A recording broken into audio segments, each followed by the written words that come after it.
Kita akan menyanyi Puji Tuhan dari nomor 11. Sembahlah Allah yang Maha Besar.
Untuk kesempatan yang istimewa ini kita kembali bertemu walaupun melalui media sosial. Saudara yang dikasihi Tuhan, hari ini kita akan membaca atau mendengar firman Tuhan yang diambil dari Mazmur 119. Mazmur 119 ayat 105 sampai dengan 112.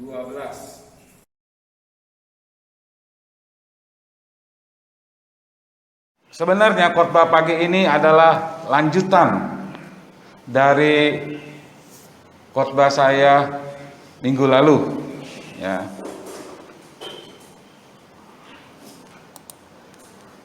Saudara, kita sudah membaca tadi Mazmur 119 ayat 105 dan sampai Mazmur 112.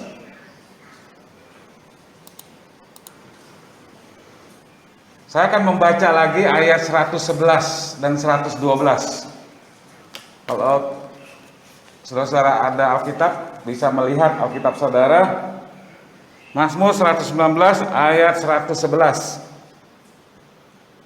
Peringatan-peringatanmu adalah milik pusakaku untuk selama-lamanya, sebab semuanya itu kegirangan hatiku.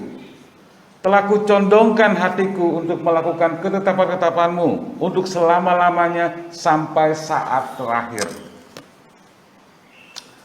Saudara, kalau kita berbicara tentang warisan, kita akan memahaminya sebagai sesuatu yang ditinggalkan, sesuatu yang diturunkan kepada generasi berikutnya. Ada dua macam warisan yang kita ketahui, yaitu warisan yang berbentuk materi dan warisan yang berbentuk non-materi. Warisan yang berbentuk materi, kita tahu, kita kenali dalam bentuk uang, harta benda, tanah, bangunan, dan banyak yang lain. Itu warisan berbentuk materi yang ditinggalkan, yang diturunkan kepada generasi berikutnya. Ada juga warisan yang berbentuk non materi, yaitu seperti nama baik. Nama baik bisa diwariskan kepada generasi berikutnya. Latar belakang budaya diwariskan, adat istiadat diwariskan. Filsafat hidup seseorang bisa diwariskan kepada generasi berikutnya. Sifat-sifat baik, prinsip-prinsip hidup bisa diwariskan kepada generasi berikutnya. Saudara yang dikasihi Tuhan, dalam hal persepsi dan pemikiran rohani kita semua memiliki warisan yang sama, yaitu kita memiliki latar belakang rohani yang sama.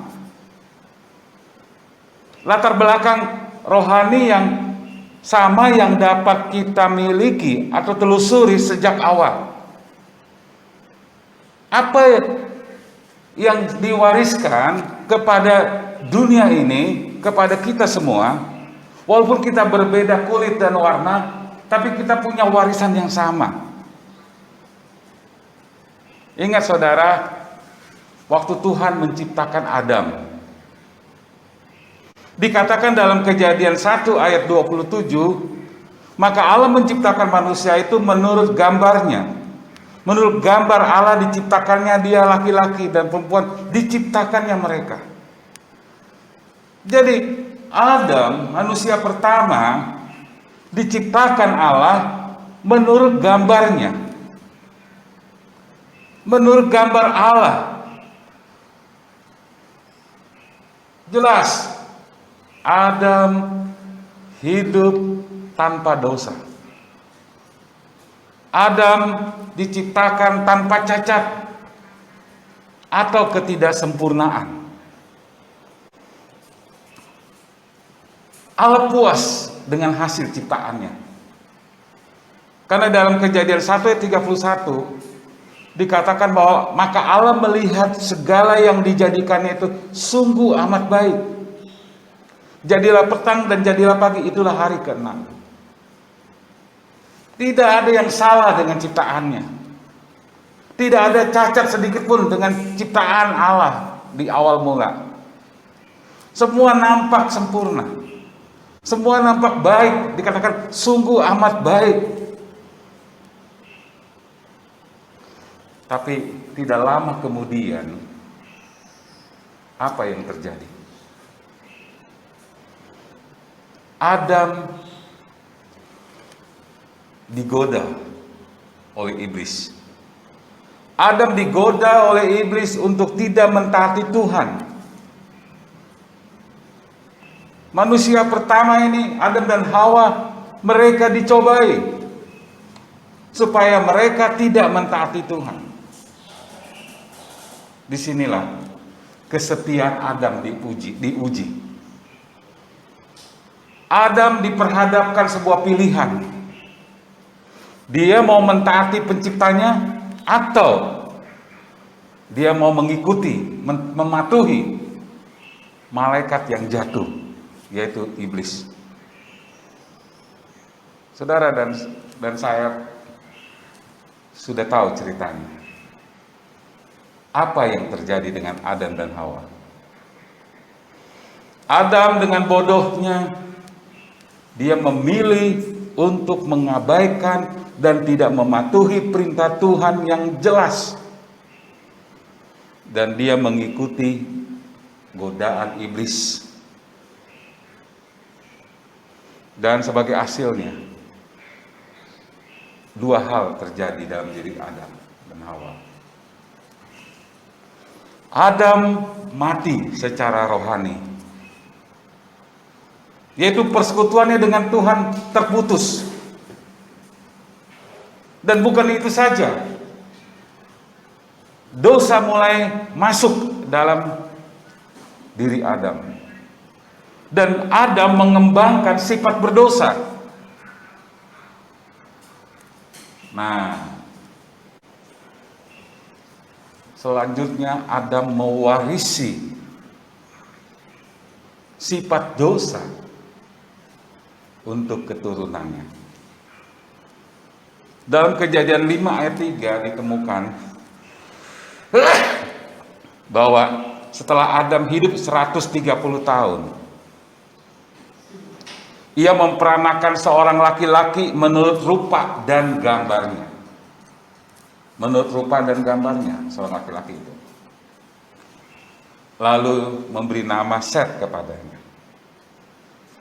Set dilahirkan menurut rupa dan gambar Adam yang sudah jatuh dalam dosa. Ketika Adam diciptakan, Adam memiliki gambar dan rupa Allah. Tapi setelah gambar dan rupa Allah dalam diri Adam ini jatuh dalam dosa, memiliki sifat dosa, keturunan Adam membawa rupa dan gambar Adam yang sudah jatuh dalam dosa. Semua manusia yang lahir dilahirkan menurut gambar Adam yang berdosa. Itulah sifat dosa yang diwariskan Adam kepada kita manusia. Dan Rasul Paulus menyatakan ini dengan jelas dalam Roma 5 ya. Sebab itu sama seperti dosa telah masuk ke dalam dunia oleh satu orang, dan oleh dosa itu juga maut, demikianlah maut itu telah menjalar kepada semua orang, karena semua orang telah berbuat dosa. Jadi kita semua memiliki warisan yang sama, yaitu sifat berdosa yang diwarisi dari Adam. Saudara yang dikasihi Tuhan, sekarang sesudah kita percaya kepada Yesus Kristus sebagai Tuhan dan Juru Selamat pribadi, kematian rohani sudah diubah menjadi kehidupan rohani.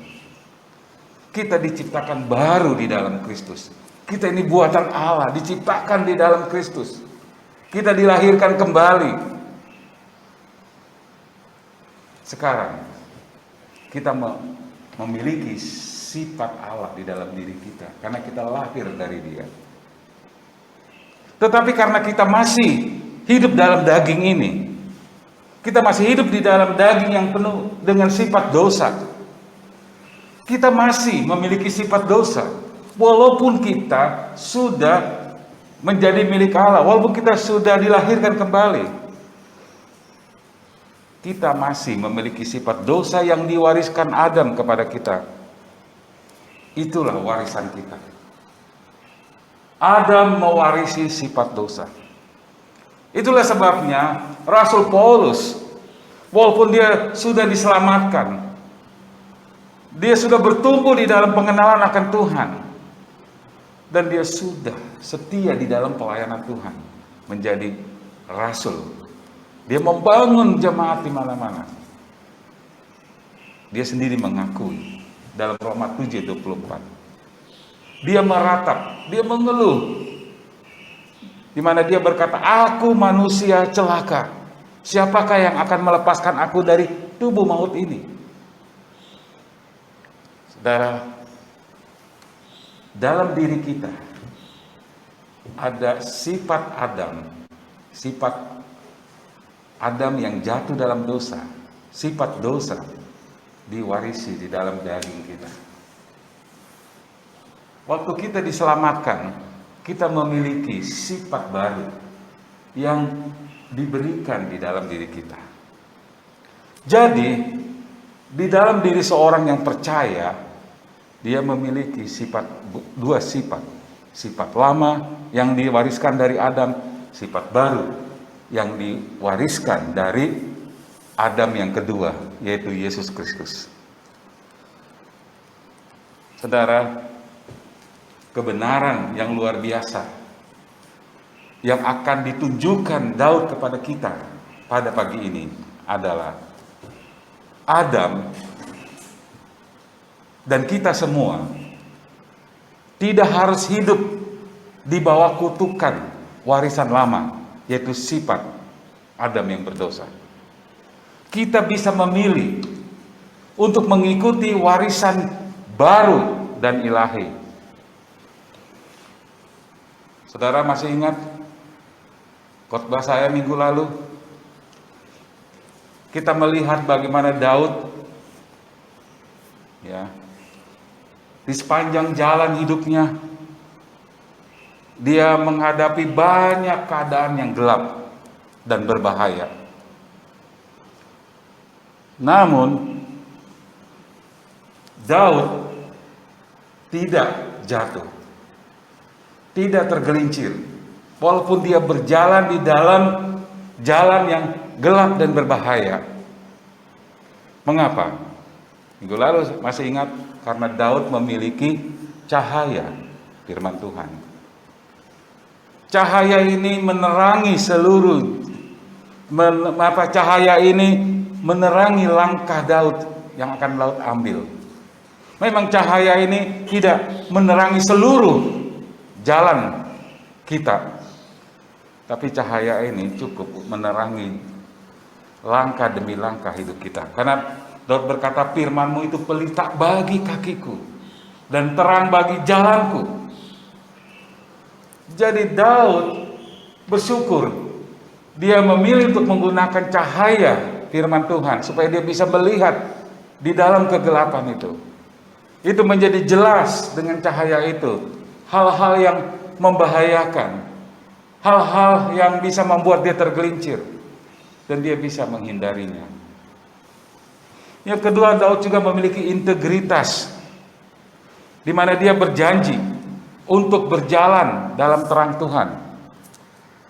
Dan janji dia untuk berjalan dalam terang Tuhan bukan sekedar alat untuk menyenangkan Tuhan sesaat, seperti asal Bapa senang dan kemudian dilupakan. Saudara, berjalan dalam terang firman Tuhan adalah sesuatu yang dia dengan integritasnya yang jujur, dia bertekad untuk sungguh-sungguh mematuhi firman Tuhan. Dan saat dia berjalan dengan iman dalam terang Tuhan, Daud dapat melihat bahaya yang menghalangi jalannya, yaitu bahaya yang akan menyebabkan dia tersandung dan jatuh, seperti dinyatakan dalam penderitaan pribadi. Penderitaan pribadi bisa saja membuat dia menjadi tersandung dan pahit. Dan juga selama dia berjalan dalam terang firman Tuhan, dia bisa melihat mana prioritas yang benar dan mana prioritas yang salah. Dan dia bisa mengatasi godaan si iblis. Nah, minggu lalu sampai di situ saya berkhotbah. Nah, hari ini, pagi ini, Daud membuat sebuah pilihan hidup. Kita juga sama seperti Daud. Kita memiliki dua pilihan ketika kita menghadapi kegelapan, ketakutan, di sepanjang jalan kehidupan kita. Banyak hal yang menakutkan kita. Banyak peristiwa, banyak informasi yang menggetarkan hati kita. Dan kita harus memilih. Sama seperti Daud, saudara dan saya dapat memilih mengikuti warisan yang lama. Artinya, kita bisa saja merespon dengan cara yang dilakukan semua orang di dunia ini. Kita bisa saja merespon, melakukan sesuatu yang biasa dilakukan orang di dunia ini. Dimulai sejak kejatuhan manusia sampai hari ini, yaitu kita menjadi marah dengan kondisi kita, keadaan kita. Itu warisan dari Adam yang kita menerima. Kita bisa saja menjadi takut, kita bisa menjadi murung, atau kita menjadi merasa pahit. Itu pilihan kita ya. Apakah kita mau mengikuti warisan ini? Warisan yang diberikan sejak awal. Banyak orang, saudara, memilih untuk mengikuti warisan ini, di mana dia hidup di dalam ketakutan, hidup di dalam kemarahan, hidup di dalam kekhawatiran, kecemasan, dan kepahitan. Atau saudara dan saya seperti Daud mengikuti warisannya yang baru. Dan ini yang dilakukan oleh Daud, saudara, ya. Kalau saudara baca ayat 30, ya, ayat 30 Mazmur pasal yang sama, oke. Dan saya minta Pak Ius membaca ya, ayat 30 dalam pasal yang sama.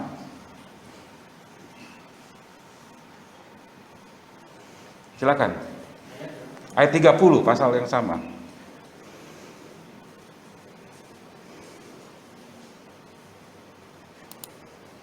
Ayat 30. 119 ayat 30. Aku telah memilih jalan kebenaran, telah menempatkan hukum-hukum-Mu di hadapanku. Iya. Saudara, aku telah memilih jalan kebenaran. Itu tekad dia. Saudara mau memilih yang mana? Memilih mengikuti warisan yang lama yang diwariskan kepada manusia berdosa, atau mengikuti warisan yang baru, yaitu memilih jalan kebenaran. Dan ini lah dalam khotbah kita dalam ayat 111 ya. Kita kembali ke Mazmur 119 ayat 11.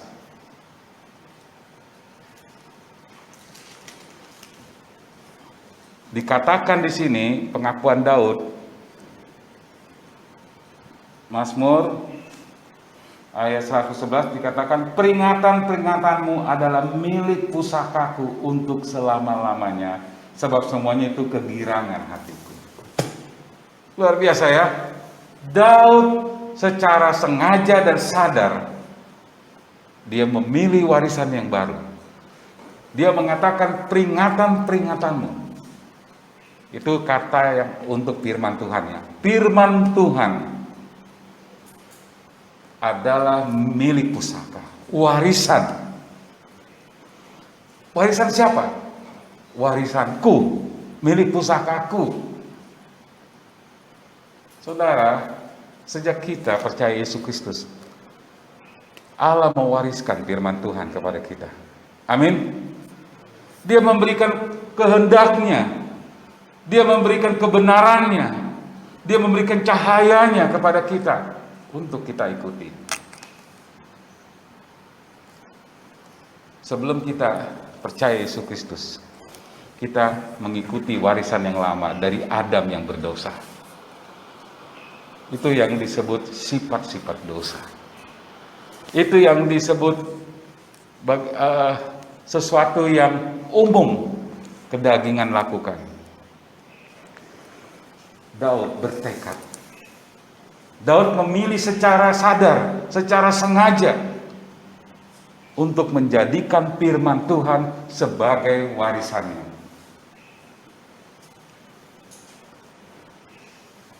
Artinya, kalau dia memilih firman Tuhan sebagai warisannya, Daud ingin menanggapi keadaan yang datang ke dalam hidupnya dengan cara yang alkitabiah.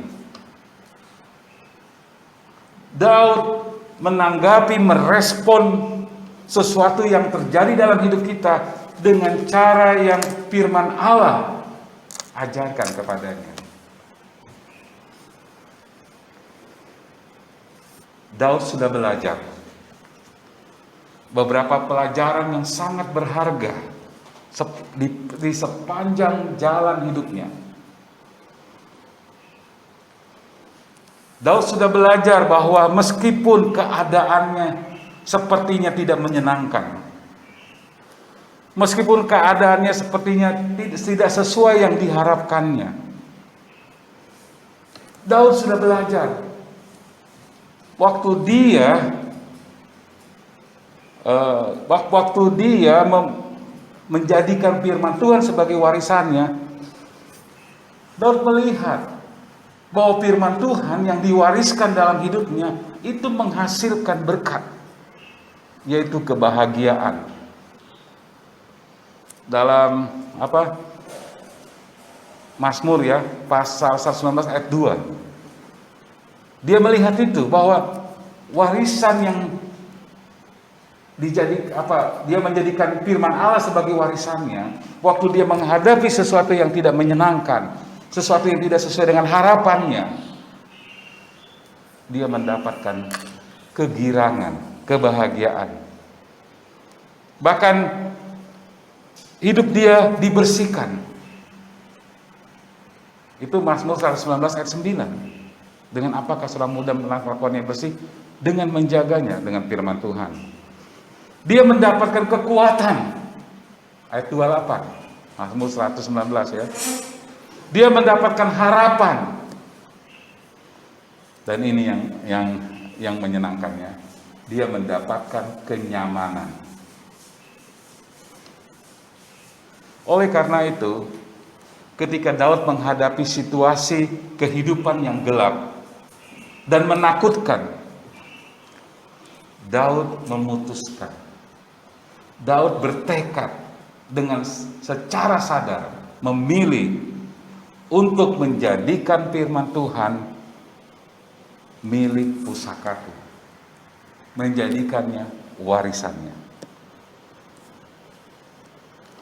Saudara, ini bukan sesuatu yang diucapkan secara emosional. Ini bukan reaksi terhadap masalah yang dia hadapi. Ini bukan sesuatu keputusan emosional yang memudar segera setelah masalah hilang. Perhatikan dalam ayat 111 sekali lagi. Lihat Alkitab saudara. Pernyataan di dalam ayat 111. Peringatanmu adalah pusakaku untuk selama-lamanya. Jadi, kalau dia berkata firman Allah akan menjadi warisannya, ini bukan durasinya ya, bukan untuk sesuatu yang sesaat saja. Ya. Ini bukan pernyataan-pernyataan yang tidak ada isinya. Dia berkata bahwa dia akan menjadikan firman Allah warisan dalam hidupnya untuk selama-lamanya. Itu tekad dia. Kalau dia menjadikan warisan firman Allah sebagai warisannya untuk selama-lamanya, artinya dia tidak ada lagi keinginan untuk kembali ke warisannya yang lama.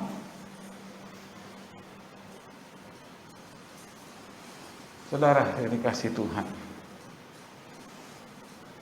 bukan hanya saat-saat di kebaktian, dia bernyanyi, ku mau cinta Yesus. Tidak, bukan hanya saat-saat di kebaktian, dia bernyanyi bahwa firman-Mu itu pelita bagi kakiku. Tapi itu pilihan secara sengaja di dalam hatinya. Dia bertekad untuk menjadikan firman Tuhan warisan yang dia miliki. Saudara yang dikasihi Tuhan, ayat 111 sekali lagi dia berkata, peringatan-peringatanmu adalah milik pusakaku untuk selama-lamanya. Sebab semuanya itu kegirangan hatiku. Sebab semuanya itu, apa semuanya itu? Firman Tuhan. Itu kegirangan hatiku. Daud memilih firman Tuhan menjadi warisannya karena dia sudah mengalami bahwa firman Tuhan membuat hatinya bernyanyi dengan gembira dan gembira. Saudara, hati yang bernyanyi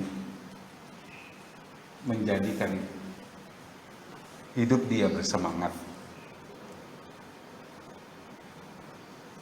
Salah satu cara kita untuk menguatkan imun di dalam tubuh kita adalah, dikatakan oleh firman Allah, adalah hati yang gembira. Hati yang gembira adalah obat. Kalau kita memiliki hati yang gembira, tubuh kita menjadi sehat.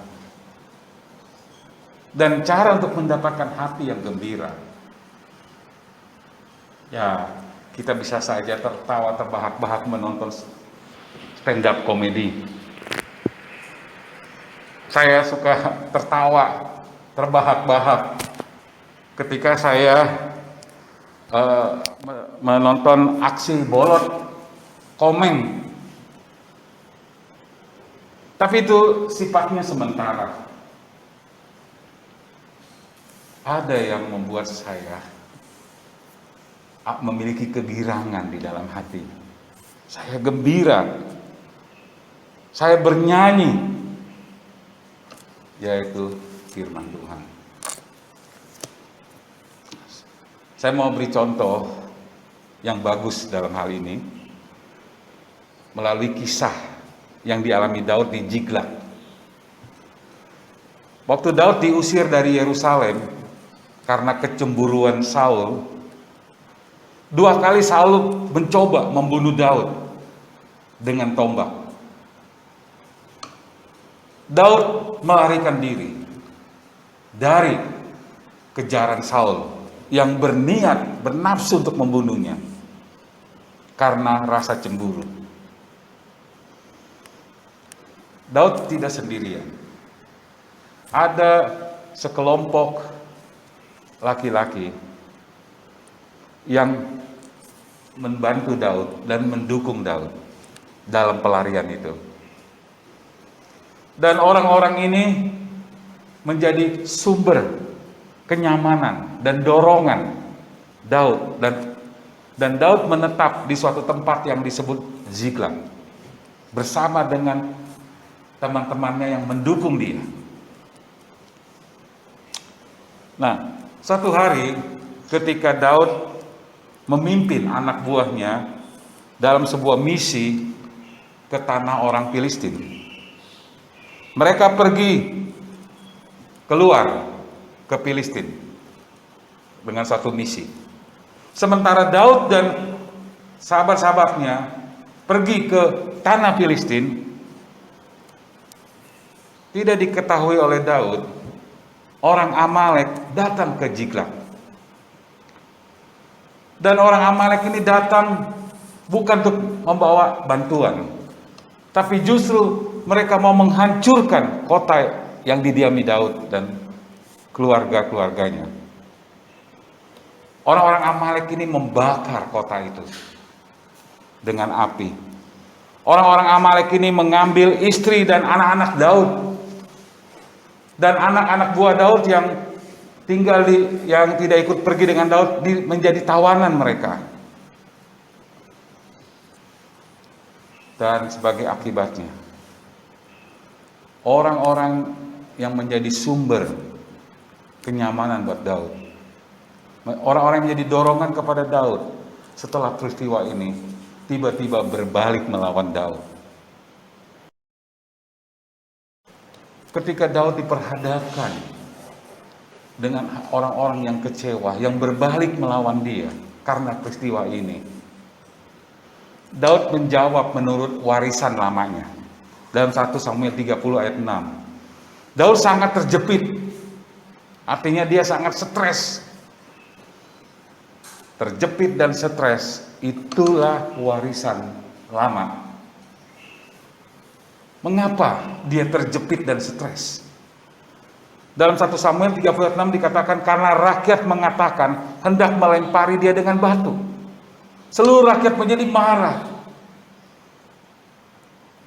Rakyat menjadi sedih hatinya.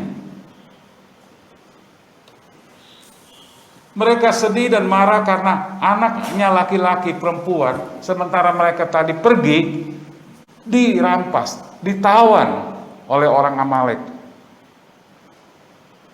Tapi saudara, Daud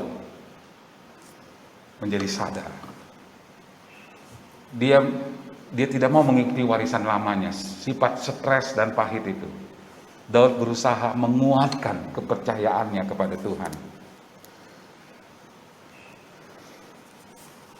Karena saudara, dengan stresnya muncul juga perasaan yang alami, yaitu kasihan pada diri sendiri, kemarahan dan kebencian, sakit hati dan pengkhianatan. Jadi Daud secara alami merasakan seperti ini, karena rakyat mengatakan mau melempari dia dengan batu. Tapi kemudian Daud membuat suatu pilihan. Dia membuat suatu pilihan mental untuk membawa pemikirannya sejalan dengan firman Tuhan. Daud menanggapi keadaannya sesuai dengan warisan yang dipilihnya. Daud menguatkan kepercayaannya kepada Tuhan. Bagaimana ini terjadi, saudara? Kita bisa melihat rahasia Daud di sini. Ya. Rahasia Daud pada dasarnya kembali kepada apa yang baru saja dilihat dan dinyatakan dalam ayat sebelumnya. Daud berbicara tentang dua hal. Yang pertama, tekadnya. Kalau saudara masih ingat, Daud memiliki doa kepada Tuhan di dalam ayat 36, Mazmur 119. Dikatakan, condongkanlah hatiku kepada peringatan-peringatanmu dan jangan kepada laba. Dengan kata lain, Daud menginginkan agar firman Tuhan, agar Tuhan menjadikan hatinya yang selama ini memiliki warisan yang berdosa, ditarik, diambil, dicondongkan kepada kebenaran dan hikmat firman Tuhan. Kita lihat sekarang dalam Mazmur 119 ayat 112. Kita baca bersama-sama, ya.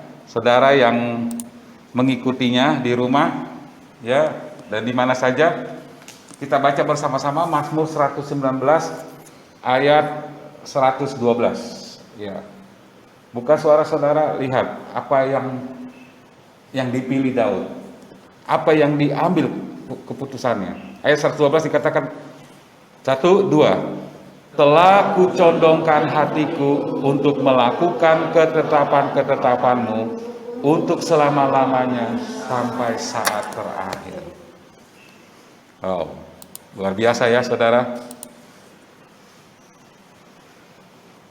Lihat bagaimana ayat-ayat yang kita baca tadi saling bekerja bersama. Daud ingin agar Tuhan mengarahkan hatinya. kepada firman Tuhan. Apakah saudara punya keinginan yang sama? Apakah saudara mempunyai kerinduan yang sama? Itu baik sekali kalau saudara punya keinginan itu. Di mana saudara ingin Tuhan mengarahkan hati saudara kepada firman Tuhan. Tapi saudara harus melangkah kepada langkah berikutnya. Saudara harus bertekad. Ada tekad di hati saudara untuk mengarahkan hati saudara kepada firman Tuhan. Banyak orang Kristen dengan bodohnya berdoa agar Tuhan mengajari mereka firman-Nya, agar Tuhan menolong dia mengerti firman-Nya. Tetapi setelah mereka berdoa, mereka tidak pernah mencondongkan hatinya untuk mentaati atau melakukan hal-hal yang mereka pelajari dari firman Tuhan. Ini yang dikatakan oleh Yakobus 1 ayat 22 ya. Dikatakan, tetapi hendaklah kamu menjadi pelaku firman dan bukan pendengar saja. Sebab jika tidak demikian kamu menipu diri sendiri. Jadi, jangan lupa, jangan kita berpikir bahwa kerohanian saudara berasal dari pengetahuan firman Tuhan. Saudara boleh memiliki pengetahuan firman Tuhan. Dan saat ini, saya tidak ragu-ragu bahwa banyak orang memiliki pengetahuan firman Tuhan. Tetapi itu hanya menipu diri kita sendiri kalau sampai sebatas pengetahuan. Kerohanian yang sejati ditemukan pada mereka yang mencondongkan hati mereka untuk mentaati firman Tuhan. Itulah sebabnya Yesus berkata dalam Yohanes 13 ayat 17, "Jikalau kamu tahu semuanya ini, maka berbahagialah kamu jika kamu melakukannya." Daud berkata, "Telah kucondongkan hatiku untuk melakukan ketetapan-ketetapanmu." Durasinya berapa lama? Untuk selama-lamanya, sampai saat terakhir.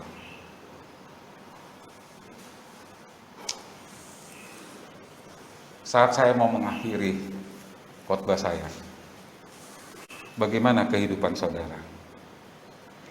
Warisan mana yang mengendalikan emosi saudara? Warisan mana yang mengendalikan tanggapan saudara terhadap masalah, pencobaan, penderitaan yang Tuhan izinkan datang dalam hidup kita? Apakah emosi dan tanggapan kita berasal dari warisan yang lama, yaitu sifat dosa yang dibawa dari Adam, atau emosi dan tanggapan kita berasal dari warisan yang baru, warisan yang diberikan Tuhan melalui firman-Nya. Saudara, seperti Daud menjadikan firman Tuhan sebagai cahaya yang menuntun dia menyusuri jalan kehidupan. Daud menjadikan firman Tuhan menjadi penerang dia untuk menjaga dia menyusuri jalan kehidupan yang licin dan berbahaya. Saat saudara dan saya berjalan dalam terang firman Tuhan, maka kita bisa mengatakan seperti yang dikatakan Daud dalam Mazmur 61 ayat 5. "Sebab Engkau ya Allah telah mendengar nasarku, Engkau telah memberi aku pusaka atau warisan orang-orang yang takut akan nama-Mu." Saudara, Semoga Tuhan membantu kita untuk memilih warisan yang baru, bukan warisan yang lama. Kiranya pagi ini firman Tuhan memberkati kita. Amin. Mari kita tunduk kepala dan berdoa. Bapa kami di sorga, kami bersyukur untuk firman Tuhan.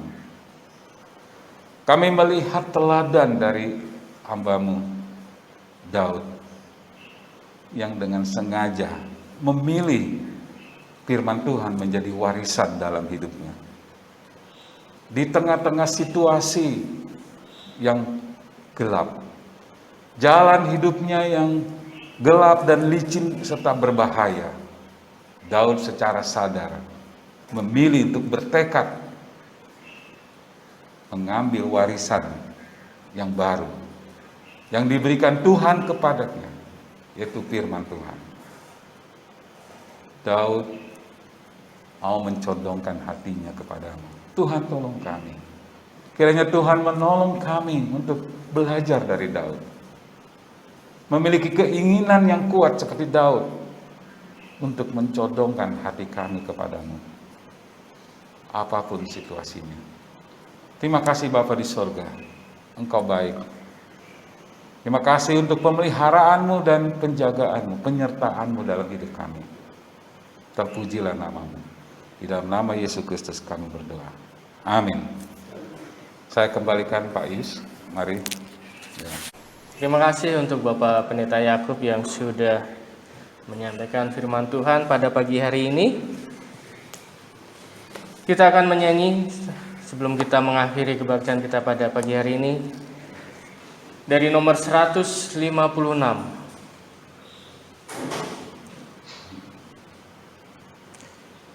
Tuhan menuntun hidupku.